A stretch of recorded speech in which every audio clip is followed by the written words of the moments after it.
மேலே பாம்பு அப்படின்னா நல்லா தெரியுது ஒன்றிய அரசு பண்ணுற கூத்து, கீழே நரி அப்படின்னா நல்லா தெரியுது இது ஆளுநர் பண்ணுற தந்திரங்கள், நம்மளுடைய நிர்வாகத்தை முடக்கிறது. 4 பக்கமும் நெருக்கடியில் இருக்குது.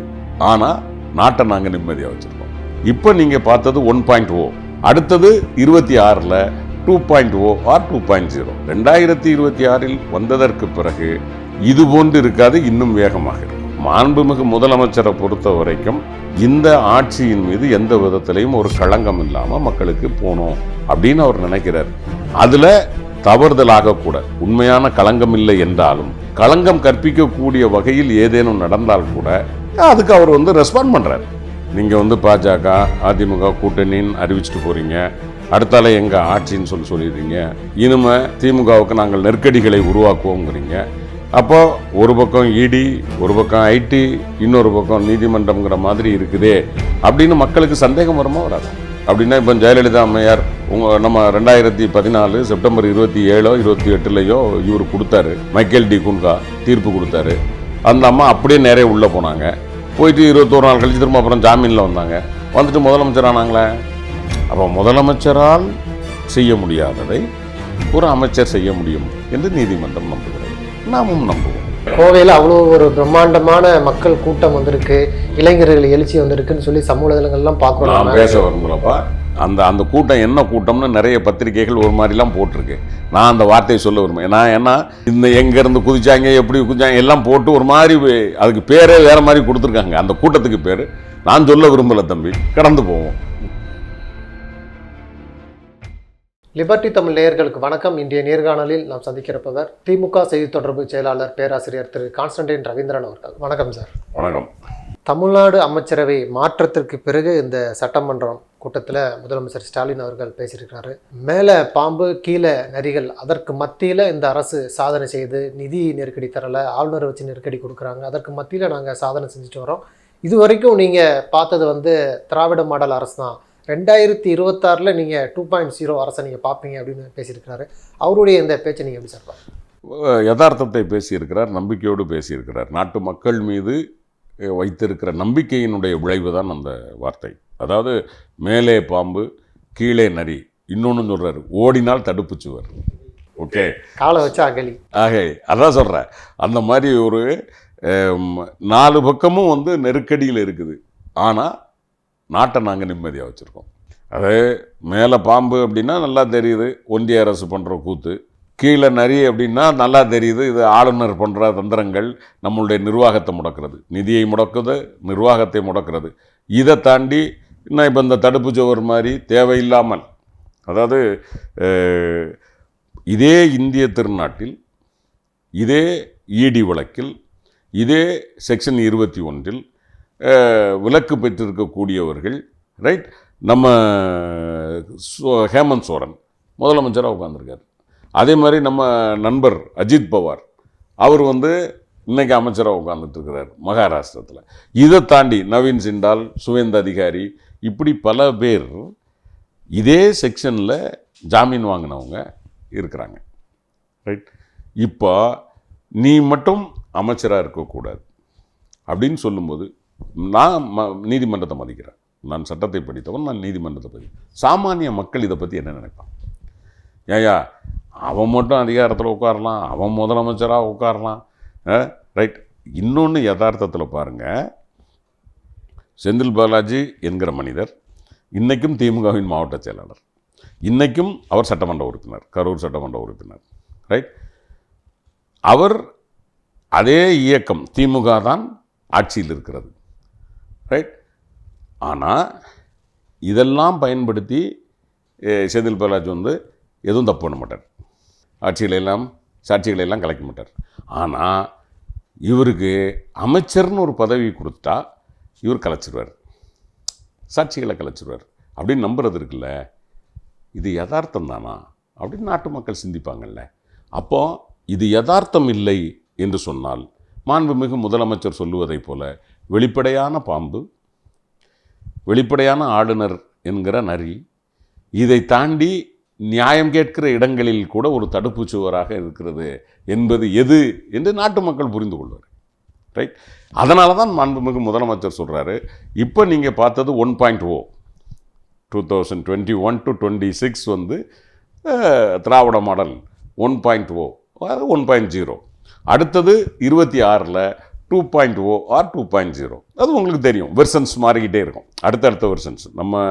நீங்கள் ஸ்மார்ட் ஃபோனில் கூட நீங்கள் பார்த்தீங்கன்னா முந்தினது 10ன்னா அடுத்தது 10.1, 10.2 எல்லாம் 11 அப்படி போகுது இல்லையா? அந்த மாதிரி வெர்ஷன். அவர் சொல்லுவது 2026 வந்ததற்கு பிறகு இது போன்று இருக்காது, இன்னும் வேகமாக இருக்கும் அப்படிங்கிறது தான் அதனுடையது. 26ல் நாங்கள் ஆட்சிக்கு வருவோங்கிறத அதில் சொல்கிறார். அந்த வார்த்தையினுடைய நுணுக்கம் வந்து அதுதான். ஒன்றிய அரசு மாற்றாந்தாய் மனப்பான்மையோடு நடக்கிறது என்பதை சட்டமன்றத்தில் பதிவு செய்திருக்கிறார். ஆளுநர் நிர்வாகத்திற்கு ஒத்துழைக்காமல் இருக்கிறார் என்பதையும் பதிவு செய்துவிட்டு, ஆனாலும் இத்தனை போராட்டங்களுக்கு மத்தியிலும் திராவிட முன்னேற்ற கழக அரசு தலைவர் தளபதி மு.க. ஸ்டாலின் தலைமையில் வெற்றி நடை போடுகிறது என்பதைத்தான் பதிவு செய்தார்.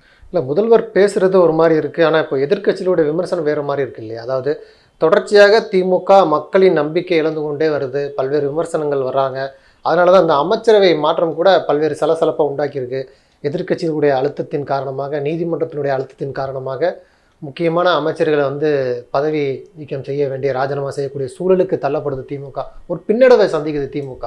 அப்படி இல்லை, அதாவது நாட்டு மக்களுக்கு தெரியாமலாம் இருக்குது. ரைட், இதே சகோதரர் செந்தில் பாலாஜி மாதிரியே வந்த ஜாமீனில் வந்தவர் தான் ஹேமந்த் சோரன், முதலமைச்சராக உட்கார்ந்துருக்கார். அதே செக்ஷன் 21ல் வெளியே வந்தவர் தான் நம்ம மகாராஷ்டிராவில் இன்றைக்கி நிதியமைச்சராக இருக்கிறார். ஓகே, ஸோ இவங்க எல்லாரும் யார் அப்படின்னு பார்த்தீங்கன்னா, அப்போ அவங்களுக்கெல்லாம் நீதிமன்றம் ஒரு தீர்ப்பை கொடுக்குது, இங்கே ஒரு தீர்ப்பை கொடுக்குது. அதுவும் அதிமுக பிஜேபி கூட்டணின்னு அமைஞ்சதுக்கு பிறகு நீதிமன்றங்கள் கொஞ்சம் வேகமாக செயல்படுகிறது. நமக்கு வந்து நீதிமன்றத்தின் மீது எந்த விமர்சனமும் இல்லை. ஒரு சட்டத்தை நாம் படித்தவன் என்கிற முறையில் with due respect to the court நமக்கு இதில் ரைட், அவங்க வேலையை அவங்க பார்க்குறாங்கன்னு நம்ம எடுக்கலாம். ஆனால் சாமானிய மக்களுக்கு ஒரு கேள்வி வருமா வராதா? என்னடா இவங்க 2 பேரும் கூட்டணின்னு சொன்னாங்க, சொன்ன உடனே நீதிமன்றத்திலிருந்து இவரை விளக்குங்கிறாங்க, ஒரு நீதியரசர் எனக்கு தூக்கம் வரலங்கிறாரு. ரைட், அதாவது பாராளுமன்றத்தில் ஒருத்தர் வந்து ஒரு பாஜக எம்பி வந்து எதிர் தரப்பில் இருக்கிறவரை பார்த்து நீ சுன்னத் பண்ணியிருக்க அப்படின்னு பேசுகிறார்.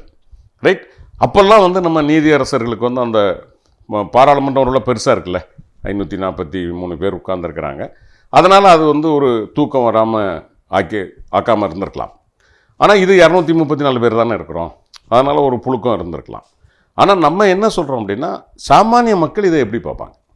நீங்கள் வந்து பாஜக அதிமுக கூட்டணின்னு அறிவிச்சிட்டு போகிறீங்க, அடுத்தால எங்கள் ஆட்சின்னு சொல்லிடுறீங்க, இனிமே திமுகவுக்கு நாங்கள் நெருக்கடிகளை உருவாக்குவோங்கிறீங்க. அப்போது ஒரு பக்கம் இடி, ஒரு பக்கம் ஐடி, இன்னொரு பக்கம் நீதிமன்றம்ங்கிற மாதிரி இருக்குதே அப்படின்னு மக்களுக்கு சந்தேகம் வருமா வராதா? 2012 2003 போட்ட வழக்கு 2007 நீதியரசர்கள் வந்து இதில் முகாந்திரம் இல்லை அப்படின்னு விடுவிக்கிறாங்க. நீங்கள் அதை ஒரு தட்டி எடுக்கிறீங்க, எடுத்து விடுவித்தது செல்லாது அப்படின்னு ஜாமீன் வேணுமா பதவி வேணுமா அப்படின்னு கேட்குறீங்க. இது என்ன கேள்வி இல்லையா? அப்போ மக்களுக்கு தெரியும்ல இது வந்து என்ன முறையில் நடக்குது, இது எதுக்காக வந்து திமுகவை வந்து இந்த மாதிரி நெருக்கடி வருது அப்படிங்கிறதெல்லாம் மக்களுக்கு தெரியும். எதிர்க்கட்சிகள் அவங்க பேசிட்டு தரப்பாங்க. நான் கேட்குறது என்னென்னா, நீங்கள் போராடின பிறகு பொன்முடி எனக்கு பதவி போச்சு, தலைவர் வந்து அதுக்கு முன்னாடியே எடுத்துட்டார்ல கட்சி பதவியில் துணை பொதுச் செயலாளர் பதவியை. நீங்கள் போராடினதெல்லாம் அப்புறம் அழுத்தம் கொடுத்ததுனால தான் எடுத்தாங்க. நீங்கள் அதுக்கு முன்னாடி நாங்கள் தலைவர் எடுத்துட்டார, தலைவர் பேர்லேயே அறிக்கை வந்துச்சு, எல்லா டிவியும் விவாதிச்சோம், நம்மளே கூட விவாதிச்சோம்னு நினைக்கிறாங்க அந்த நேரத்தில் அண்ணன் பொன்முடி அண்ணா எடுத்ததை. ரைட், ஸோ மாண்புமிகு முதலமைச்சரை பொறுத்த வரைக்கும் இந்த ஆட்சியின் மீது எந்த விதத்திலையும் ஒரு களங்கம் இல்லாமல் மக்களுக்கு போகணும் அப்படின்னு அவர் நினைக்கிறார். அதில் தவறுதலாக கூட உண்மையான களங்கம் இல்லை என்றாலும் களங்கம் கற்பிக்கக்கூடிய வகையில் ஏதேனும் நடந்தால் கூட அதுக்கு அவர் வந்து ரெஸ்பாண்ட் பண்ணுறார். ரைட், உங்கள் மேலே பிரச்சனை இருக்குது, இருங்க முடிச்சுட்டு வாங்க, ஒன்றும் பிரச்சனை கிடையாது, பார்த்துக்கலாம். இது வந்து ஒரு நல்லாட்சிக்கான உதாரணமாகத்தான் நாட்டு மக்கள் பார்ப்பார்களே ஒழிய, இல்லை அப்படின்னா இப்போ ஜெயலலிதா அம்மையார் நம்ம 2014 செப்டம்பர் 27 28 இவர் கொடுத்தாரு, மைக்கேல் டி குன்ஹா தீர்ப்பு கொடுத்தாரு. அந்த அம்மா அப்படியே நிறைய உள்ளே போனாங்க, போயிட்டு 21 நாள் கழிச்சு திரும்ப அப்புறம் ஜாமீனில் வந்தாங்க, வந்துட்டு முதலமைச்சர் ஆனாங்களே. அந்த வழக்கு இருக்கும்போதே. அப்போ முதலமைச்சரால் செய்ய முடியாததை ஒரு அமைச்சர் செய்ய முடியும் என்று நீதிமன்றம் நம்புகிறது. நாமும் நம்புவோம். அதில் ஒன்றுமா, ஏன்னா நீதிமன்றம் நம்புதில்ல, நம்ம நம்புகிறோம். ரைட். ஹேமந்த் சோரன் அவர்கள் முதலமைச்சராக இருக்கலாம், அவருக்கான விடுதலை இருக்கிறது, ஜாமீன் இருக்கிறது. ஆனால் செந்தில் பாலாஜி இருக்கக்கூடாது அப்படின்னு சொன்னால் இது எந்த வகையில் ஒரு நியாயம்? இன்னொன்று, இந்த வழக்குகள் நான் சொன்ன பல பேர் இருக்கிறார்கள் அல்லவா, அவர்கள் மீது இருக்கிற வழக்குகள் அல்ல. குறிப்பாக சொல்லணும்னா நம்ம சுவேந்த அதிகாரியோ கீதாவோ இல்லை நம்ம அஜித் பவாரோ, ரைட், இவங்க எல்லார் மேலேயும் இந்த வழக்கும் இந்த ஜாமீனும் இருக்கிறது. அவர்களெல்லாம் சுவேந்த அதிகாரி நம்ம வெஸ்ட் பெங்கால் மம்தா பானர்ஜியோட வலதுகை அப்படின்னாங்க, தூக்கி கொண்டு போனாங்க, எத்தனையோ 1000 கோடின்னாங்க. இன்றைக்கி அவர் ஒரு அதிகாரத்தில் உட்காந்துருக்கிறாரு. ரைட். அப்போ இந்த சட்டம் எப்படி இருக்கிறது அப்படிங்கிறத சாமானிய மக்களுக்கு பதில் சொல்லணும்ல. அப்போ சாமானிய மக்கள் தான் நாளைக்கு ஓட்டு போட போகிறாங்க. ரைட்.